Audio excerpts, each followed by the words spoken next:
ಎಲ್ಲರಿಗೂ ಮತ್ತೊಂದು ಹೊಸ ವ್ಲಾಗ್ಗೆ ಸ್ವಾಗತ. ಎಲ್ಲರೂ ಚೆನ್ನಾಗಿದ್ದೀರಾ? ಕತೆ ಶುರು ಮಾಡೋಣ. ಸೊ 8 ನಿಮಿಷ ಕತೆ ಶುರು ಮಾಡೋಣ. 3, 2, 1 ಗೋ. ಸೊ ಇವತ್ತಿನ ಕತೆ ಏನಂದರೆ, ಇದು ಆ್ಯಕ್ಚುಲಿ 364 ನಾಳೆಗೆ ಚಾಲೆಂಜ್ ಮುಗಿಯುವಂಥದ್ದು ಏನಾಗಿರುತ್ತೆ. ಅಟ್ಲೀಸ್ಟ್ ನಾಳೆ ಆದರೂ ಒಳ್ಳೆ ವಿಡಿಯೋ ಮಾಡೋದು ಬೇಡ, ಕಂಪ್ಲೀಟ್. ನನ್ನ ಪ್ರಕಾರ ಇಲ್ಲಿ ಇವತ್ತಿಗೆಲ್ಲ ಏನು ಅನಿಸ್ತಾಯಿದೆ ಅಂದರೆ, ಯೂಟ್ಯೂಬ್ ಸ್ಟಾಪ್ ಮಾಡೋಣ ಅನಿಸ್ತಾಯಿದೆ. ಯಾಕಂದರೆ ಏನು ಲೈಫ್ ಸ್ಟೈಲ್ನ ಸೇವ್ ಮಾಡಬೇಕು ಅಂತ ಮಾಡ್ತಾ ಇದ್ದೀನಿ ನಿಜನೇ. ಬಟ್ ಲೈಫ್ ಸ್ಟೈಲ್ ಅಂದರೆ ಹೆಂಗೆ ಸೇವ್ ಮಾಡಬೇಕು ಹೇಳಿ? ಬೆಳಗ್ಗೆಯಿಂದ ಈವ್ನಿಂಗ್ವರೆಗೆ ಏನು ಮಾಡಿದ್ದೀನಿ ಅದನ್ನು ತೋರಿಸಿದ್ರೆ ಸೇವು. ಇಲ್ಲೊಂದು 8 ನಿಮಿಷ ಬಂದು ಮಾತಾಡ್ಬಿಟ್ಟು ಅದನ್ನು ರೆಕಾರ್ಡ್ ಮಾಡಿ ಹಾಕ್ಬಿಟ್ರೆ ಸೊ ಅದು ಲೈಫ್ ಸ್ಟೈಲು ಸೇವ್ ಇಲ್ಲ, ಆ ಕಡೆ ಒಳ್ಳೆ ವಿಡಿಯೋನೂ ಇಲ್ಲ. ನೀವೇನು ಹೇಳ್ತೀರ ಇದ್ರ ಬಗ್ಗೆ?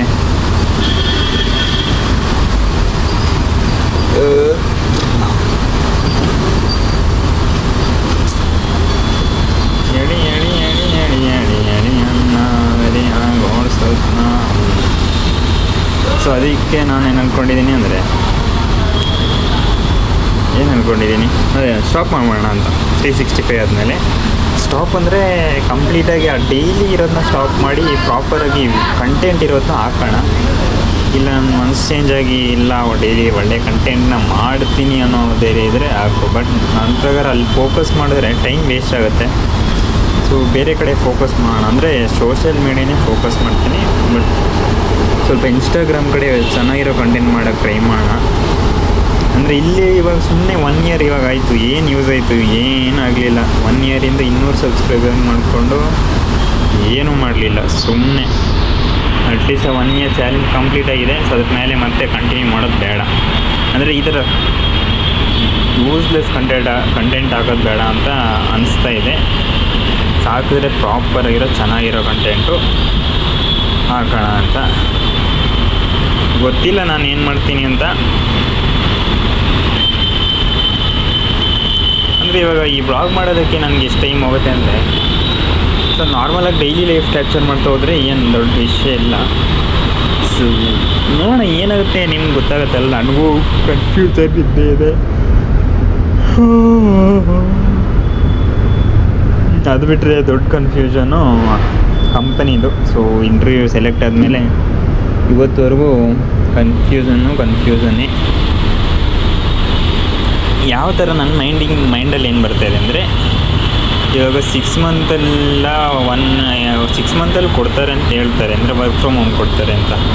ಬಟ್ ಅಲ್ಲಿ ಸ್ಯಾಲ್ರಿ ಎಷ್ಟು ಗೊತ್ತಾ? 16,000 ಸಿಗುತ್ತೆ. ಇನ್ನು ಅದು ಬಿಟ್ಟು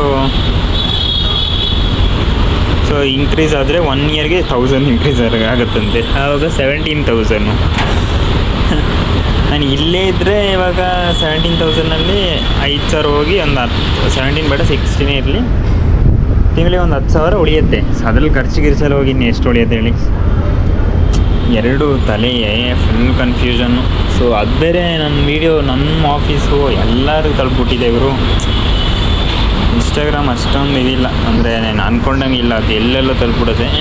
ಏನು ಇಲ್ಲೇನೋ ಮೂವ್ ಆಗೋ ಥರ ಕಾಣಿಸ್ತಿಲ್ಲ, ಗಾಳಿಗೋ ಇಲ್ಲ ರಿಫ್ಲೆಕ್ಷನೋ ಗೊತ್ತಿಲ್ಲ. ಇದು ವೇಸ್ಟ್ ಕಂಟೆಂಟ್ ಮಾಡೋದ್ರಿಂದ ಯೂಸ್ ಇಲ್ಲ. ಸೊ ಟೈಮ್ ವೇಸ್ಟ್ ಮಾಡ್ತಾಯಿದ್ದೀನಿ ಅಷ್ಟೇ. ಟೈಮ್ ಸುಮ್ಮನೆ ವೇಸ್ಟ್ ಮಾಡೋದಕ್ಕಿಂತ ಪ್ರಾಪರಾಗಿ ಫೋಕಸ್ ಮಾಡೋಣ. ಜಾಸ್ತಿ ಎಲ್ಲ ಟೈಮ್ ಇಲ್ಲ ಗುರು. ಒಂದು 6 ತಿಂಗಳಿಂದ 1 ಇಯರು, 1 ರಿಂದ 2 ವರ್ಷ ಇದರೊಳಗಡೆ ಏನೂ ಮಾಡೇ ಇಲ್ಲ ಅಂದರೆ ಎಲ್ಲ ವೇಸ್ಟೇ. ಟೈಮು ವೇಸ್ಟೇ, ನಾನು ಹಾಕಿರೋ ಎಫರ್ಟ್ಸು ವೇಸ್ಟೇ. ಅಂದರೆ ಸುಮ್ಮನೆ ಎಫರ್ಟ್ಸ್ ಹಾಕ್ತಾಯಿದ್ದೀನಿ, ಪ್ರಾಪರಾಗಿರೋ ಕಂಟೆಂಟ್ ಮಾಡ್ತಾಯಿಲ್ಲ ಅಂದರೆ ಏನಲ್ಲ. ಅದಕ್ಕೆ ಪ್ರಾಪರಾಗಿ ಒಂದು ಪ್ಲ್ಯಾನ್ ಮಾಡಿ, ಸೊ ಇದೆಲ್ಲ ನನಗೆ ಎಕ್ಸ್ಪೀರಿಯೆನ್ಸ್ ಆಗುತ್ತೆ. ಬಟ್ ಇವಾಗ ಪ್ರಾಪರಾಗಿ ಪ್ಲ್ಯಾನ್ ಮಾಡಿ ಕಂಟೆಂಟ್ ಸ್ಟಾರ್ಟ್ ಮಾಡೋಣ. ಆ್ಯಕ್ಚುಲಿ ನಾನು 1 ಇಯರಲ್ಲ, ಯಾವಾಗ ಈ ಜಾಬ್ ಸೇರ್ಕೊಳ್ಳೋಕ್ಕೂ ಮುಂಚೆಯಿಂದ ಒಂದು ಪ್ಲ್ಯಾನ್ ಇದೆ. ಸೊ ಅದಕ್ಕೋಸ್ಕರ ನಾನು ಜಾಸ್ತಿ ಖರ್ಚೇನು ಮಾಡಿದೆ. ಸೊ ಅಮೌಂಟೆಲ್ಲ ಸೇವ್ ಮಾಡಿಟ್ಟಿದ್ದೀನಿ. ಓಕೆನಾ?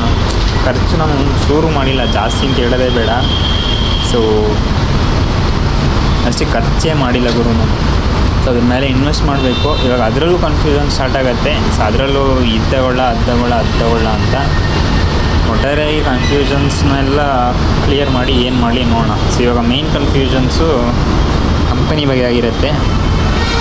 ಸೊ ನನಗೇನು ಅನ್ಸುತ್ತೆ ಅಂದರೆ 6 ಮಂತ್ ತಗೊಂಡು ಆದಮೇಲೆ ವರ್ಕ್ ಫ್ರಮ್ ಹೋಮ್ ತಗೊಂಡ್ರು ಮನೇಲಿ ಏನಾದ್ರು ತೊಂದರೆ ಆಗೇ ಆಗುತ್ತೆ. ಯಾಕಂದರೆ ಈ ವೈಫೈ ಇಂಟರ್ನೆಟ್ನೆಲ್ಲ ನಂಬ್ಕೊಂಡು ಇರಬೇಕಂದ್ರೆ ತುಂಬ ಕಷ್ಟ ಇದೆ. ಸಿಗೋ 16,000ದಲ್ಲಿ ಇನ್ನು ಈ ಇಂಟರ್ನೆಟ್ ಇಲ್ಲ ಅಂತ ಹೇಳ್ಬಿಟ್ಟು ಅದರಲ್ಲಿ ಲೀವು ತಗೊಂಡು ಎಷ್ಟು ಕಟ್ಟಾಗಿ ಕೈ ಇನ್ನೆಷ್ಟು ಸಿಗುತ್ತೋ ಆ ಥರ ಒಂದು. ಅದು ಬಿಟ್ಟರೆ ಇನ್ನು ನೋಡಿ ಇವಾಗ ಮಳೆಗಾಲ ಟೈಮಲ್ಲಿ ನಾನು ವರ್ಕ್ ಫ್ರಮ್ ಹೋಮ್ ಮಾಡೋಕ್ಕಾಗಲ್ಲ. ಸೊ ಅಂದರೆ ಅಲ್ಲಿ ಕರೆಂಟೇ ಇರೋಲ್ಲ. ನಾನು UPS ಅದು ಇದು ಅಂತೆಲ್ಲ ತಗೊಳ್ಳೋದು ಅದೆಲ್ಲ ಖರ್ಚು ಮಾಡಿಕೊಂಡು ಈ 16,000ಕ್ಕೆ ವೇಸ್ಟು. ಸೊ ಈ ವರ್ಕ್ ಫ್ರಮ್ ಹೋಮು ಯೂಸ್ ಆಗುತ್ತೆ, ಬಟ್ ಆದರೆ ನನ್ನ ಪ್ರಕಾರ ಆಲ್ರೆಡಿ ಇನ್ನೊಂದು ಕಡೆ ಇನ್ಕಮ್ ಇರೋರಿಗೆ ಯೂಸ್ ಆಗುತ್ತೆ. ಅಂದರೆ ಆಲ್ರೆಡಿ ಏನೋ ಒಂದು ಇನ್ಕಮ್ ಬರ್ತಾಯಿದೆ, ಇದನ್ನ ಮಾಡೋಣ ಅಂತ. ಸೊ ಬಟ್ ಅಂದರೆ ನನಗೂ ಇವಾಗ ಪ್ಲ್ಯಾನ್ ಏನಂದರೆ ವರ್ಕ್ ಫ್ರಮ್ ಹೋಮ್ ಸಿಕ್ಕಿದ್ರೆ ಪ್ರಾಪರಾಗಿ ಕಂಟೆಂಟ್ ಕ್ರಿಯೇಷನ್ ಮಾಡ್ಬೋದು ಅಂತ. ಅಂದರೆ ನಾನು ವರ್ಕ್ ಫ್ರಮ್ ಹೋಮ್ ತೊಗೊಂಡ್ರೆ ಯಾವ ಥರ ಅಂದರೆ ಬ್ಲಾಗ್ ಮಾಡ್ಬೋದು.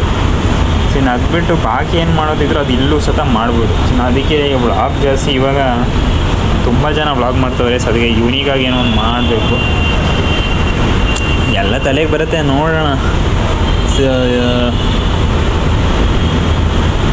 ಏನು ಮಾಡಲಿ. ನನಗೆ ಜಾಸ್ತಿ ಇವಾಗ ಏನು ಅನಿಸ್ತಾಯಿದೆ ಅಂದರೆ ಅಲ್ಲಿ ಸೇರೋದು ಬೇಡ. ಸೊ ಇವಾಗ ಏನು ಮಾಡ್ತಾಯಿದ್ದೀನಿ ಇಲ್ಲೇ ಕಂಟಿನ್ಯೂ ಮಾಡೋಣ. ಸೊ ಇಲ್ಲೂ ಇವಾಗ ನೋಡಿ ಇವಾಗ ಇಲ್ಲೇ ಮಾಡ್ತಾ ಇರ್ತೀನಿ ಅಂದರೆ ನಡೆಯುತ್ತೆ. ಅಂದರೆ ಇವಾಗ ಇಲ್ಲೂ ಪ್ರಮೋಷನ್ಸಲ್ಲಿ ಇದೆ, ನಮಗೆ ಇದರಲ್ಲಿ HR ಇದೆ, ಆಪ್ಷನ್ ಇದೆ, ಟೀಮ್ ಲೀಡರು ಅದು ಇದು ಏನೋ ಮಲ್ಟಿಪಲ್ ಆಪ್ಷನ್ಸ್ ಇದೆ.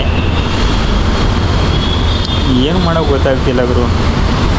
ಸೊ ನನಗೇನು ಅನಿಸ್ತದೆ ಒಂದು ಸ್ವಲ್ಪ ಟೈಮ್ ತಗೊಳ್ಳೋಣ. ಸೊ ಜಾಬ್ ಮಾಡೋದಕ್ಕೆ ನನಗೆ ಯಾವ ಆ್ಯಂಗಲಲ್ಲೂ ಇಷ್ಟನೇ ಇಲ್ಲ ಗುರು. ಯಾಕಂತ ಈ ಜಾಬೆಲ್ಲ ಮಾಡಿದ್ರೆ ನೀನು 6-7-8 ವರ್ಷ ಕಷ್ಟಪಡು, ನಿನಗೆ ಸ್ಯಾಲ್ರಿ ಹೋಗಿ 50,000-60,000 70,000 ಸಿಗುತ್ತೆ. ಏನು ಮಾಡ್ತೀಯ 70,000ದಲ್ಲಿ ಅಂತ ನೀನೇ ಅಂತಲ್ಲ ಅನ್ಕೋ. ಏನೋ ಕನಸು ಕಟ್ಬಿಟ್ಟು ಆ 70,000ಕ್ಕೆ 70,000 ಅನ್ಕೋಬೇಡಿ, ಒಂದು 50. ಸೊ 50,000ದಲ್ಲಿ ಏನು ಮಾಡಲಿ? ಸೊ ನಮ್ಮ ಪ್ಯಾರೆಂಟ್ಸ್ ಹೆಂಗಂದರೆ ಸೊ ಯಾವುದೋ ಒಂದು ಡಿಗ್ರಿ ಮಾಡಿದ್ರು ಸ್ಯಾಲ್ರಿ ಅವ್ರಿಗೆ ಚೆನ್ನಾಗಿ ಸಿಗತ್ತೆ ಅಂದರೆ ಅವ್ರನ್ನ ಏನು ಹೇಳೋಕ್ಕಾಗಲ್ಲ ನಾವು. ಸೊ ಅವ್ರು ಕಷ್ಟಪಟ್ಟು ಓದಿಸಿದ್ದಾರೆ, ಇಷ್ಟಾದರೂ ಓದಿಸಿದ್ದಾರೆ ಅಲ್ವಾ. ನಂಗೆ ಜಾಸ್ತಿ ಇದೆಲ್ಲ ಮಾತಾಡೋಕ್ಕೆ ಇಷ್ಟ ಇಲ್ಲ. ಸೊ ಏನೋ ಒಂದು ಮಾಡಬೇಕು. ಸೊ ಪ್ಯಾರೆಂಟ್ಸು ಇದ್ದಾರೆ. ಸೊ ಪ್ಯಾರೆಂಟ್ಸು ನೋಡ್ತಾ ಅವ್ರಿಗೆ ಏಜ್ ಆಗೋದೇ ಗೊತ್ತಾಗಲ್ಲ ಗುರು. ಆದಷ್ಟು ಬೇಗ ಏನೋ ಒಂದು ಮಾಡಿ. ಸೊ ಟೈಮ್ ಇಲ್ಲ ಜಾಸ್ತಿ, ಏನು 1-2 ವರ್ಷ ಜಾಸ್ತಿ ಅಂದೆ. ಸೊ ನನಗೆಲ್ಲ 1 ವರ್ಷ 1.5 ಇದರಲ್ಲಿ ನಾನು ಏನೋ ಒಂದು ಮಾಡಲೇಬೇಕು. ನನ್ನ ಕೈಲಿ ಮಾಡೋಕ್ಕಾಗಲಿಲ್ಲ ಅಂದರೆ ಇನ್ನು ಮಾತೇ ಬೇಡ ಬಿಡಿ ನಾನು. ಸೊ ಮನೇಲಿ ಇರೋದಕ್ಕಿಂತ ನನಗೇನು ಅನಿಸ್ತಂದರೆ ಸೊ ಕಷ್ಟಪಟ್ಟು ಇಲ್ಲಿಂದನೇ ಏನೋ ಒಂದು ಇದು ಮಾಡಿಕೊಂಡು ಬೇಸ್ ಮಾಡ್ಕೊಂಡು ಮನೆಗೆ ಹೋಗು. ಅಂದರೆ ಕಂಟೆಂಟ್ ಕ್ರಿಯೇಷನಲ್ ಬಗ್ಗೆನೇ ಹೇಳ್ತಾ ಇದ್ದೀನಿ. ಸೊ ಇದರಲ್ಲಿ ಏನೋ ಒಂದು ಬೇಸ್ ಮಾಡಿಕೊಂಡ್ರೆ ಸೊ ಇದನ್ನೇ ನಾನು ಇವಾಗ ಕಂಟಿನ್ಯೂ ಮಾಡಿದ್ರೆ ಇದಕ್ಕೇನು ವರ್ಕ್ ಫ್ರಮ್ ಹೋಮು ಅದು ಇದನ್ನೆಲ್ಲ ಸಿಕ್ಕದಲ್ಲಿ ಮಾಡ್ಬೋದು. ಸೊ ಆ ಥರ ಎಲ್ಲ ತಲೆಗೆ ಬರುತ್ತೆ ಆಯಿತಾ. ನಾನು ಇವಾಗ ಮಾಡ್ತಿರೋ ಜಾಬು ಓಕೆ ಅಂದರೆ ಸುಮ್ಮನೆ ಮಾಡ್ತಾ ಹೋಗ್ತಾ ಇರ್ಬೋದು ಅಷ್ಟೇ. ಅದು ಬಿಟ್ಟರೆ ಇದರಲ್ಲೂ ಫ್ಯೂಚರ್ ಇದೆ ಅಂತೆಲ್ಲ ಇದರಲ್ಲಿ ಏನು ಗೊತ್ತಾ, ನಾನು ಇವಾಗ ಇದರಲ್ಲೂ ಹಂಗೆ ಅಂದ್ಕೊಟ್ಟಿದ್ದೀನಿ. ಅಂದರೆ ಇವಾಗ ನಾನೇ ಒಂದು ಸ್ಟಾರ್ಟ್ ಮಾಡೋಕ್ಕೆ ಹೊರಟಿದ್ದೀನಿ. ಸೊ ಅದರಲ್ಲಿ ಏನಾದರೂ ಸಕ್ಸಸ್ ಸಿಗ್ತಿಲ್ಲ ಅಂದರೆ ಸೋಷಲ್ ಮೀಡಿಯಾನೂ ಬಿಡೋಣ. ಇನ್ನೇನು ಮಾಡೋದು ಅಂದರೆ ಆಗದಿರೋದನ್ನ ಹಿಡ್ಕೊಂಡು ಇಡೋಕ್ಕಾಗಲ್ಲ. ಸೊ ಸ್ವಲ್ಪ ಟ್ರೈ ಮಾಡಿ. ಇದಂತೂ ತುಂಬ ದೊಡ್ಡ ಇನ್ವೆಸ್ಟ್ಮೆಂಟೇ ಮಾಡ್ತಾಯಿದ್ದೀನಿ. ಸೊ ಅದಕ್ಕೆ ಪ್ರಾಪರಾಗಿ ಫೋಕಸ್ ಮಾಡಲೇಬೇಕು. ಅದು ನಿಮ್ಗೆ ಅಪ್ಡೇಟ್ ಮಾಡ್ತೀನಿ. ನನ್ನ ಪ್ರಕಾರ ಅದು ಆ ಒಂದು ಪ್ರಾಡಕ್ಟ್ ತೊಗೊಳೋದಕ್ಕೆ ಸೊ ಒಂದು 2 ತಿಂಗಳು ಇಲ್ಲ 3 ತಿಂಗಳು 2 ತಿಂಗಳು ವೆಯ್ಟ್ ಮಾಡೋಣ. ಯಾಕಂದರೆ ಸೊ ಆ ಪ್ರಾಡಕ್ಟ್ ತೆಗೆಯೋ ಟೈಮು ಆ್ಯಕ್ಚುಲಿ ದೀಪಾವಳಿ ಟೈಮಲ್ಲಿ ತೊಗೊಂಡ್ರೆ ಆಫರ್ಗಳು ಸಿಗುತ್ತೆ. ಸೊ ಆ ರೀಸನಿಂದ ದೀಪಾವಳಿವರೆಗೂ ವೆಯ್ಟ್ ಮಾಡೋಣ. ಅಂದರೆ ನನಗೂ ಅಮೌಂಟ್ ಕಂಪ್ಲೀಟಾಗಿ ಪ್ರಾಪರಾಗಿ ಸಿಗೋ ಅಷ್ಟರಲ್ಲಿ ದೀಪಾವಳಿ ಟೈಮ್ ಆಗುತ್ತೆ, ಒಂದು 2-3 ತಿಂಗಳು. ಸೊ ಅಷ್ಟರಲ್ಲಿ ಇದಾಗುತ್ತೆ. ಸೊ ಈ 2-3 ತಿಂಗಳಲ್ಲಿ ಏನು ಮಾಡ್ಬೋದು ಅಂದರೆ ನಾನು ಪ್ರಾಪರಾಗಿ ಅದ್ರ ಬಗ್ಗೆ ಬೇಸ್ ಏನೆಲ್ಲ ಬೇಕೋ ಸೊ ಅದನ್ನ ಕಲಿತಾ ಹೋಗ್ಬೋದು.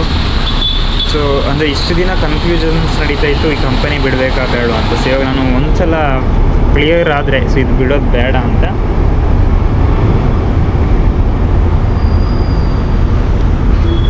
ಸೊ ನನಗೂ ಇದಾಗುತ್ತೆ, ಅಂದರೆ ರೊಟೀನ್ ಸೆಟ್ ಆಗುತ್ತೆ. ಸೊ ಇಷ್ಟು ದಿನ ನಾನು ಯಾವಾಗ ಈ ಹೊಸ ಅಂದರೆ ಕಂಪನಿ ಯಾವಾಗ ಸೇರಿಕೊಂಡ್ರು ಸೊ ಅವತ್ತಿನ ಒಂದಿನವೂ ನನಗೆ ಇದೇ ಕಂಪನಿಯಲ್ಲಿ ಇರೋಣ ಅಂತ ಅನಿಸ್ತಿರ್ಲಿಲ್ಲ. ಸೊ ಇವಾಗ ಯಾಕೆ ಅನಿಸ್ತಾ ಇದೆ ಅಂದರೆ ಸೊ ನನ್ನ ಡ್ರೀಮ್ಸು ನನ್ನ ಒಂದು ಇದನ್ನೆಲ್ಲ ಥಿಂಕ್ ಮಾಡಿದಾಗ ಸೊ ಇವಾಗಿರೋ ಕಂಪನಿ ಓಕೆ. ಅಂದರೆ ಅವ್ರು ಕೇಳಿದಾಗ ರಜಾ ಕೊಡ್ತಾರೆ. ನಾನು ಯಾವಾಗ ಬೇಕಾದರೂ ಮಂತ್ಲಲ್ಲಿ ನನಗಿಷ್ಟ ಬಂದಿನ ರಜಾ ತೊಗೋಬೋದು.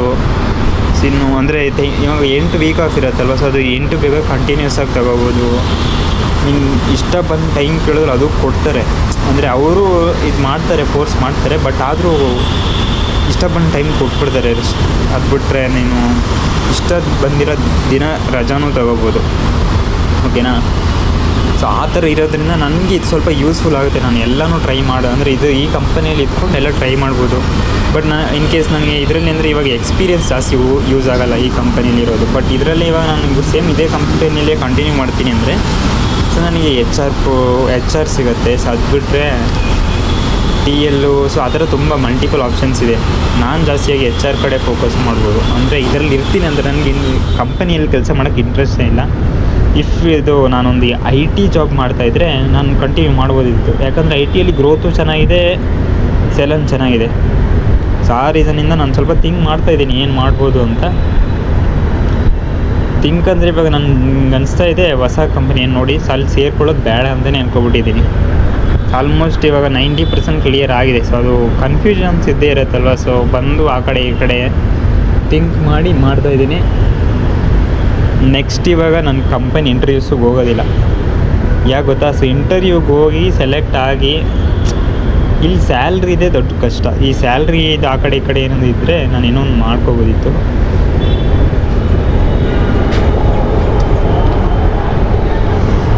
ಸೊ ಸ್ಯಾಲ್ರಿ ಇದು ಮೇಯ್ನು. ಸೊ ಅದು ಬಿಟ್ಟರೆ ನೋಡೋಣ, ನನಗೆ ಕಂಪನಿಯಲ್ಲಿ ಕೆಲಸ ಮಾಡಬೇಕಂದ್ರೆ ಒಂದು IT ಜಾಬ್ ಮಾಡಬೇಕು. ಆ ಥರ IT ಇದು ಸಿಗಲ್ಲ. ನಾವು ಮಾಡಿರೋದು BCom. ನಾನು ಅಂದ್ಕೊಳ್ತಾ ಇದ್ದೀನಿ MCA ಮಾಡೋಣ ಅಂತ. ಸ್ವಲ್ಪ ಟೈಮ್ ತಗೊಂಡು MCA ಕಡೆ ನೋಡೋಣ.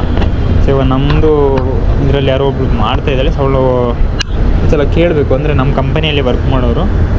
ಸೊ ಕೇಳಿಬಿಟ್ಟು ಅವ್ರದ್ದು ಹೆಂಗೆ ಅಂದರೆ ಅವರು ಕೂಡ BCom ಮಾಡಿರೋದು, ಅವ್ರಿಗೆ MCA ಮಾಡ್ತಿದ್ದಾರೆ ಅನ್ನೋದು ನನಗೂ ಕನ್ಫರ್ಮ್ ಆದರೆ ಸೊ ಒಟ್ಟಾರೆಯಾಗಿ MCAಗೆ ಫೈನಲಾಗಿ ಸೇರ್ಕೊಬಿಡ್ತೀನಿ. ಅದು ಹೆಂಗೆ ಮಾಡ್ತೀನಿ ನಮ್ಗೆ ಗೊತ್ತಿಲ್ಲ. ಸೊ ಅದಾದಮೇಲೆ ನನ್ನ ಲೈಫ್ ತುಂಬ ಟಫ್ ಆಗಿಬಿಡುತ್ತೆ. ಅಂದರೆ ಮಾಸ್ಟರ್ಸ್ ಮಾಡಬೇಕು ಅನ್ನೋ ಆಸೆ ಇದೆ ಆಯಿತಾ. ಬಟ್ ಆ ಡಿಗ್ರಿನ ಯಾಕೆ ಹಿಂಗೆ ಉಳಿಸ್ಕೊಂಡಿದ್ದೀನಿ ಅಂದರೆ ಡಿಗ್ರಿ ಹೋಗೋ ಟೈಮಲ್ಲಿ ನನ್ನಲ್ಲಿ ಒಂದು ವೆಹಿಕಲ್ ಇರಲಿ ಅನ್ನೋ ಇದು. ಸೊ ಅಟ್ಲೀಸ್ಟು ನನಗೆ ಬೈಕ್ ಸ್ವಲ್ಪ ಇದು ಇಂಟ್ರೆಸ್ಟ್ ಕಮ್ಮಿ ಆಗಿಬಿಟ್ಟಿದೆ. ಇವಾಗ ಒಂದು ಸೊ ಕಾರ್ ತಗೊಂಡು ಹೋಗಬೇಕು ಅನ್ನೋ ಆಸೆ ಇದೆ. ಸೊ ಅದಕ್ಕಾಗಿ ಸ್ವಲ್ಪ ಇಲ್ಲಾಂದರೆ ನಾನು ಆ ಥರ ಏನು ತಲೆಯಲ್ಲಿ ಇರಲಿಲ್ಲ ಅಂದರೆ ಯಾವಾಗೂ ಸೇರ್ಕೊಬಿಡ್ತಾ ಇದ್ದೆ. ನೋಡಿ ಇವಾಗ ಎರಡೇ ದಿನದಲ್ಲಿ ನಿಮಗೆಲ್ಲ ಕನ್ಫರ್ಮ್ ಮಾಡಿ ಫೈನಲ್ ರಿಸಲ್ಟ್ ಹೇಳೇ ಬಿಡ್ತೀನಿ. ಇವಾಗ 90% ನಾನು ಇಲ್ಲೇ ಕಂಟಿನ್ಯೂ ಮಾಡ್ತೀನಿ ಅಂತ ಹೇಳಿದ್ದೀನಿ. ಸೊ ನಿಮ್ಗೆ 2 ದಿನದಲ್ಲಿ ಪ್ರಾಪರಾಗಿ ಥಿಂಕ್ ಮಾಡಿ ಏನು ಮಾಡ್ತೀನಿ ಅಂತ ಹೇಳ್ಬಿಡ್ತೀನಿ ಅಷ್ಟೇ. ಓಕೆನಾ? ಅಂದರೆ ಈ ಕಂಪನಿಯಲ್ಲಿ ಆ ಥರ. ಸೊ ಹೇಳ್ಬಿಟ್ಟಿದ್ದೀನಿ, ಇನ್ನು ಎಕ್ಸ್ಪ್ಲನೇಷನ್ ಜಾಸ್ತಿ ಬೇಡ. ಸೊ ನೋಡಿ ಇವಾಗ ನಿಮ್ಮ ಜೊತೆ ಮಾತಾಡೋದ್ರಿಂದ ನನಗೂ ಒಂದು ಸ್ವಲ್ಪ ಕ್ಲಾರಿಫೈ ಆದಂಗೆ. ನಾನು ಒಬ್ಬರೇ ಮನಸ್ಸಲ್ಲೇ ಇದ್ದಿಲ್ಲ ಅದನ್ನ ಹೇಳ್ತಾ ಅಂದರೆ ಥಿಂಕ್ ಮಾಡ್ತಿದ್ದಾಗ ಏನಾದರೂ ಅನಿಸುತ್ತೆ. ಸೊ ನಾನು ರೀಲ್ ಮಾಡಿ ಹಾಕಿದ್ನಲ್ಲ, ಸೊ ಅದರಿಂದ ಸ್ವಲ್ಪ ಇನ್ನೂ ನನಗೆ ಜಾಸ್ತಿ ಇನ್ಫಾರ್ಮೇಷನ್ ಸಿಕ್ತು. ಅಂದರೆ ಕೆಲವೊಬ್ಬರು ಕಮೆಂಟ್ಸಲ್ಲಿ ಹಾಕಿದ್ರು ಅಲ್ಲಿ ಸೇರ್ಕೋಬೇಡಿ ಅಂತ. ಸೊ ಅವ್ರ ಜೊತೆನೂ ಕನ್ಫರ್ಮ್ ಮಾಡಿ ಕೇಳಿದೆ. ಸೊ ಅವ್ರು ಏನು ಹೇಳಿದ್ರು ಅಂದರೆ ಬೇಡ ಬ್ರೋ ಇಲ್ಲಿ ಸೇರ್ಕೋಬೇಡಿ, ಬೇರೆ ಕಂಪನಿ ನೋಡಿ ಅಂತೆಲ್ಲ ಹೇಳಿದ್ರು. ಅಂದರೆ ಏನು ಕಷ್ಟ ಅದೆಲ್ಲ ಕೇಳಿದೆ. ಸೊ ನೋಡಿದ್ರೆ 1 ಇಯರ್ ಆದರೆ 1000 ಸ್ಯಾಲ್ರಿ ಇನ್ಕ್ರೀಸ್ ಆಗುತ್ತೆ ಅಂತೆ. ನಿಜ ಅಂದ್ಕೊಳ್ಳಿ, ಇವಾಗ ನನಗೆ 22 ವರ್ಷ, ಇನ್ನೊಂದು 24 ವರ್ಷಕ್ಕೆ ಇವಾಗ 16 ಇರೋದು 17 ಸಾವಿರ ಅದು ಅಂದ್ಕೊಂಡು ಸುಮ್ಮನೆ 18 ಸಾವಿರ ಏನು ಮಾಡ್ತೀವಿ 18 ಸಾವಿರ ಇಟ್ಕೊಂಡು ಅಂತ ಯೋಚನೆ ಮಾಡೋದು. ಇವಾಗಲೇ ನೀನು 18 ಸಾವಿರ ಅಲ್ಲ 20 ಸಾವಿರ ದುಡಿದ್ರೂ ಯೂಸ್ ಇಲ್ಲ. ಅಂದರೆ ಖರ್ಚಿನ ಬಗ್ಗೆ ನಾನು ಮಾತಾಡೋದಿಲ್ಲ. ನಾನು ಏನು ಹೇಳ್ತೀನಿ ಅಂದರೆ ಫ್ಯಾಮಿಲಿ ಬಗ್ಗೆ ಥಿಂಕ್ ಮಾಡಬೇಕು ಅನ್ನೋದನ್ನ ನಾನು ಮೇಯ್ನಾಗಿ ಹೇಳ್ತಾ ಇರೋದಿಲ್ಲಿ ಅಷ್ಟೇ ಗುರು. ನಾನು ಜಾಸ್ತಿ ಮಾತಾಡೋಲ್ಲ. ಸೊ ಒಂದು ಒಳ್ಳೆ ಲೈವ್ ಬರೋಣ, ಲೈವಲ್ಲಿ ಪ್ರಾಪರಾಗಿ ಇದು ಆಗಾಗ ಆಫ್ ಆಗ್ತಾಯಿದೆ. ನಾನು ಈ ಬ್ಲಾಗ್ನ ಇಲ್ಲಿಗೆ ಏನು ಮಾಡ್ತಾಯಿದ್ದೀನಿ, ನಾನು ನಿಮಗೆ ಸಿಗ್ತೀನಿ ಮತ್ತೊಂದು ಹೊಸ ಬ್ಲಾಗ್ನಲ್ಲಿ. ಎಲ್ಲರಿಗೂ ಟೇಕ್ ಕೇರ್, ಬೈ ಬಾಯ್.